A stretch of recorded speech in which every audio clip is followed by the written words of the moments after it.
Hi అండి, welcome to crazy siblings. నేను వచ్చేసి బ్యాచిలర్ రెసిపీ చికెన్ పకోడీ చూపిద్దామని ఫిక్స్ అయిపోయానండి. ఒకసారి చూసేద్దామా ఫ్రెండ్స్. 70 గ్రామ్స్ చికెన్ అండి. దాని తర్వాత వచ్చేసి పచ్చిమిర్చి, జీరా, ఇది పింక్ సాల్ట్, దాని తర్వాత పెప్పర్ అనమాట. 2 టేబుల్ స్పూన్స్ శనగపిండి, 2 టేబుల్ స్పూన్స్ వచ్చేసి chicken kebab powder, 2 table spoons వచ్చేసి మనం రైస్ ఫ్లోర్ తీసుకోవాలి. దాంతోపాటు కరివేపాకు, అందులోకి మనకు అల్లం వెల్లుల్లి పేస్ట్ మిక్స్ చేసేద్దామా అండి. అన్నీ మిక్స్ చేసేద్దామండి. ముక్కకి బాగా పట్టాలన్నమాట. అప్పుడే మనకి చాలా అంటే చాలా బాగుంటుంది కబాబు.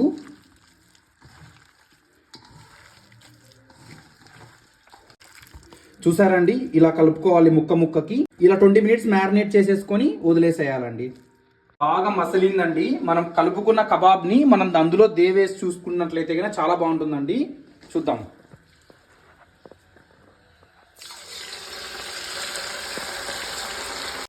బాబా చాలా బాగా క్రిస్పీగా వచ్చింది చూడండి ఫ్రెండ్స్. టేస్ట్ చేసేద్దామా ఫ్రెండ్స్. చాలా క్రిస్పీగా వచ్చింది.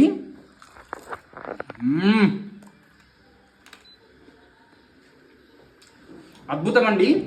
మీకు ఇలాంటి ఐటమ్స్ ఇష్టం అంటే కనుక షేర్ చేయండి, సబ్స్క్రైబ్ చేయండి, కమెంట్ చేయండి. Thank you friends.